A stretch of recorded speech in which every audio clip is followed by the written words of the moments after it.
हरे कृष्णा। अहोई अष्टमी व्रत कार्तिक मास के कृष्ण पक्ष की अष्टमी तिथि को मनाया जाता है। यह व्रत कार्तिक माह में करवा चौथ के 4 दिन बाद और दीपावली से 8 दिन पहले किया जाता है। जिस वार की दीपावली होती है, अहोई आठवें भी उसी वार को पड़ती है। इसी व्रत को वे स्त्रियां करती हैं जिनकी संतान होती हैं। बच्चों की माँ दिन भर व्रत रखती हैं। सायंकाल दीवार पर अष्ट कोष्ठक की अहोई की पुतली रंग भरकर बनाती हैं।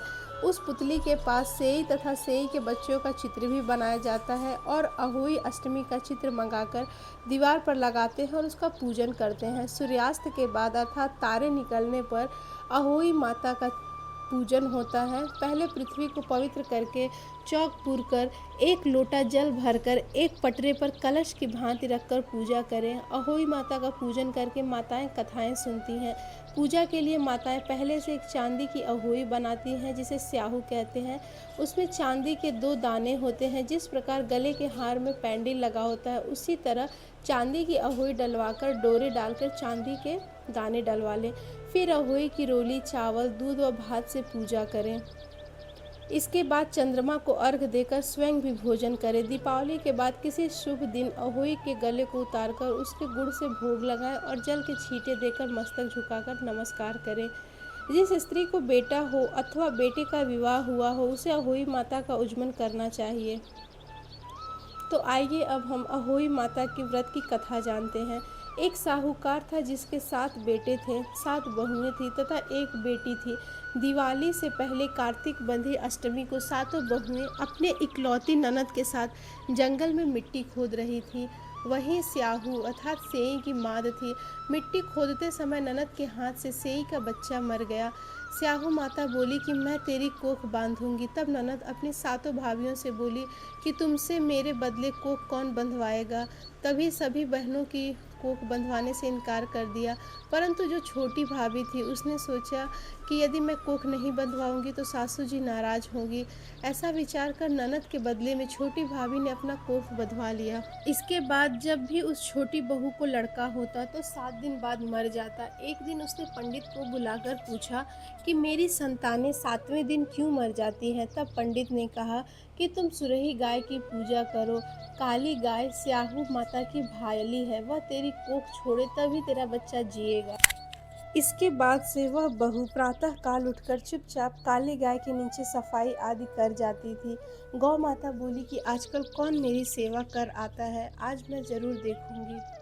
गौ माता खूब तड़के उठी और क्या देखती है कि एक साहूकार के बेटे की बहू उसके नीचे सफाई आदि कर रही है। तब गौ माता उससे बोली कि मैं तेरी सेवा से प्रसन्न हूँ, इच्छा अनुसार जो चाहे मांग ले। तब साहूकार की बहू बोली कि स्याहू माता तुम्हारी भायली है और उसने मेरी कोख बांध रखी है, सो मेरी कोख खुलवा दो।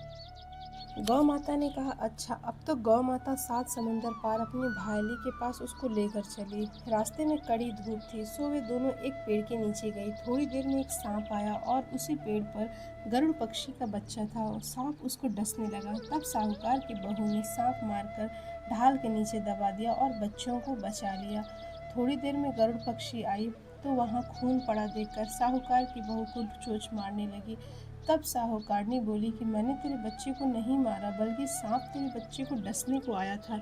मैंने तो उससे तेरे बच्चे की रक्षा की है। यह सुनकर गरुड़ पक्षी बोली कि मांग तू क्या मांगती है। तब बोली कि 7 समुंदर पार स्याहू माता के पास पहुंचा दे।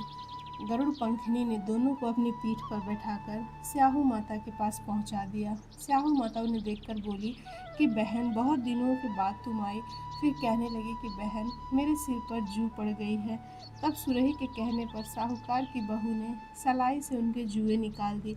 इस पर स्याहू माता प्रसन्न हो बोली कि तूने मेरे सिर में बहुत सलाई डाली है, इसलिए 7 बेटे और बहू होगी। वह बोली मेरा तो एक भी बेटा नहीं है, 7 बेटे कहाँ से होंगे। स्याहू माता बोली वचन दिया है, वचन से फिरूं तो धोबी कुंड पर कंकरी हूँ। तब साहूकार की बहू बोली कि मेरी कोख तो तुम्हारे पास बंद पड़ी है। यह सुनकर स्याहू माता बोली कि तूने तो मुझे ठग ही लिया। मैं तेरी कोख खोलती तो नहीं, परंतु अब खोलनी पड़ेगी। जा, तेरे घर पे तुझे 7 बेटे और 7 बहुएं मिलेंगी। तू जाकर उज्जमन करियो, 7 अहोई बनाकर 7 कढ़ाई करियो। वह लौटकर घर आई तो देखा कि 7 बेटे और 7 बहुएं बैठी हैं। वह खुश हो गई। उसने 7 अहोई बनाई, साज उजमन किए तथा 7 कढ़ाई की। रात्रि के समय जेठानियाँ आपस में कहने लगीं कि जल्दी जल्दी नहाकर पूजा कर लो, कहीं छोटी बच्चों को गोद करके रोने न लगे।